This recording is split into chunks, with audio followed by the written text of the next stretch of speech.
भागो भाई, आप यहाँ हैं और मैं अंदर आपको घर में ढूंढ रही हूँ। आओ, गरम गरम खिचड़ी बनाइए, चलिए खा लीजिए। सुलोचना, तुमने कभी मानव अर्चना के बारे में सोचा है? मानव अर्चना के बारे में मतलब?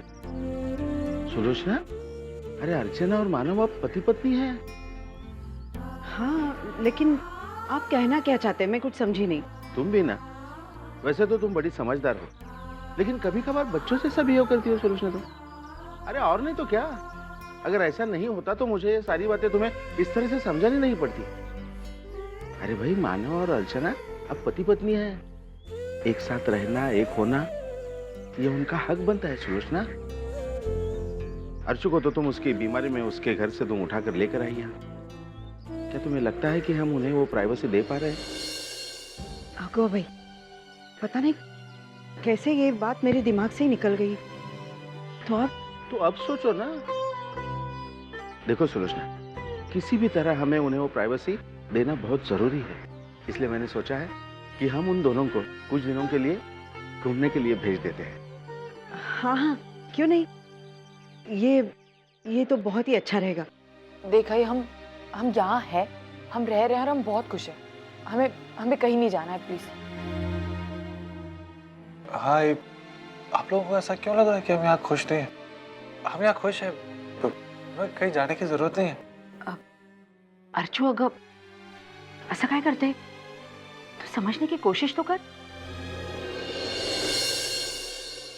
मैं कैसे बताऊं, जब तुम दोनों की शादी हुई थी तब हालात ऐसे थे कि हम लोग कुछ कर नहीं पाए थे, और फिर शादी के बाद तुम ऐसे परिस्थितियों में रहे कि कुछ लाड़ प्यार की गुंजाइश ही नहीं थी। तो हमने सोचा कि ऐसा समझो कि हम लोग तुम दोनों को हनीमून पे भेज रहे। अहो, तुम्ही पण सांगा ना काहीतरी।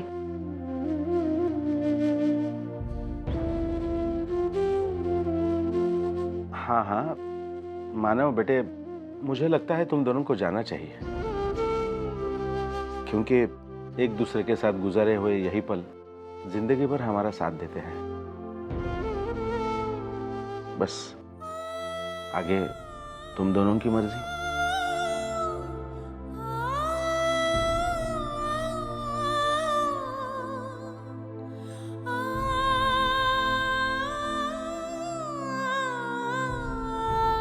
पापा, हम कहीं नहीं जाएंगे।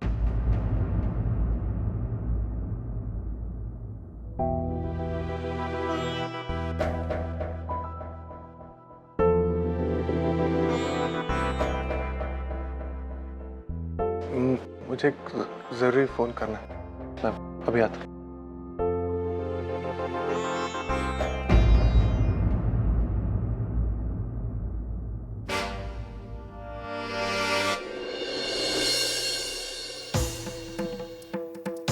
अरे, इनके खाने पीने का और रहने का बोझ कम था क्या हमारे ऊपर, जब हनीमून का बोझ भी डाला जा रहा है? अरे बाप रे, सुला के आई, अब भी सोया। सविता ताई, अरे सच्चू कुठे आहे? अगं त्याला झोपून आले। दामोदर भाऊ, ये लो मिठाई। अरे लो सविता ताई, मुंह मीठा कर। क्या बात है?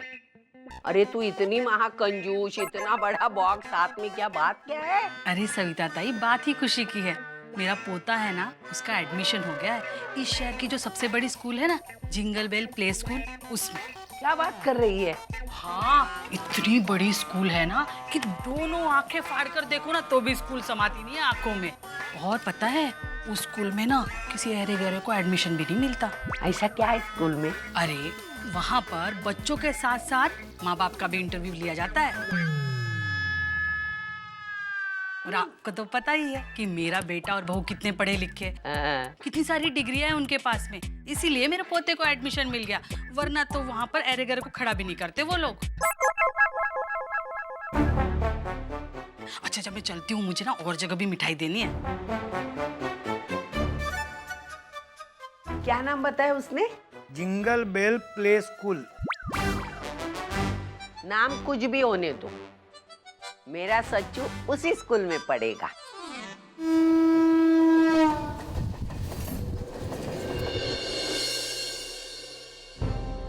विनोद, तुम इतनी जल्दी कैसे आ गए? क्या हुआ? आज सिर में बहुत दर्द हो रहा था तो हाफ डे की छुट्टी ले ली है। मेडिसिन ली है लेकिन उससे कोई आराम नहीं हुआ।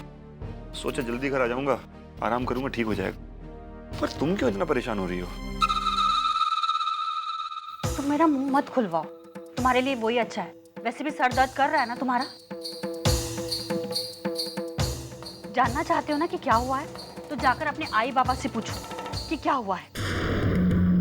कभी कभी तो मुझे ऐसा लगता है कि ये घर घर नहीं, एक धर्मशाला है। मंजू, अब बताओगी भी कि क्या हुआ है या बात को ऐसे घुमाती रहोगी? विनोद, एक तो वैसे ही तुम्हारी बहन और उसका पति हमारे सर के ऊपर आकर नाच रहे थे, और अब उनके प्यार के चक्कर में भी हमारे पैसे लुटाए जा रहे हैं। तुम्हें पता है विनोद, तुम्हारे आई और बाबा ने हमारे पैसों से अर्चू और मानव को हनीमून पर भेजने का प्लान किया है।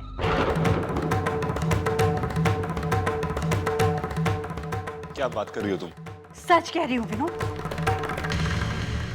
वैसे हमारी जिंदगी एक एक पैसा कमाने में निकली जा रही है। जो भी पैसा आता है वो घर के खर्चे में चला जाता है। थोड़ा बहुत जो भी बचता है वो हम हमारे बच्चों के फ्यूचर के लिए रख देते हैं। विनोद, अरे विनोद, हमारी भी तो ख्वाहिशें हैं, चाहते हैं, उन्हें मारकर जी रहे ना। ना तुम्हें नहीं लगता कि ये हमारे साथ और हमारे बच्चों के साथ अन्याय है?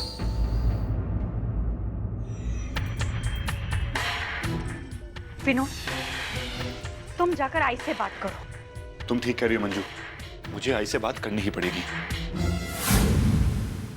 बात करने की कोई जरूरत नहीं है विनोद।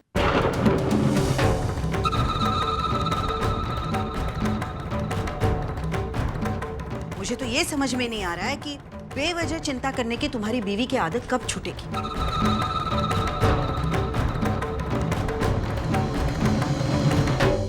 बेवजह? आई, मेरी चिंता बेवजह है? आप हमारे पैसों से? कौन मांग रहा है तुमसे पैसे? क्या कभी मैंने या विनोद के बाबा ने तुमसे ये कहा कि अर्चना और मानव को बाहर गांव भेजना है, थोड़े से पैसे दो? आई, मेरे सवाल का जवाब दो मंजू। नहीं तो फिर खामखा का ये बखेड़ा क्यों खड़ा कर रही हो? तुम्हारे पैसों से हम अपने बच्चों की खुशियां खरीदे इतने गए गुजरे नहीं है हम। अर्चना और मानव को हनीमून पर भेजना हमारी इच्छा थी और वो हम अपने पैसों से ही पूरी करेंगे।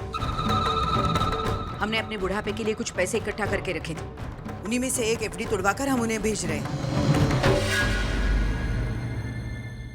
और विनोद, तुम भी चिंता मत करो, हम तुमसे कभी पैसे नहीं मांगेंगे। तू अपने बच्चों की चिंता कर, हम अपने बच्चों की चिंता करेंगे।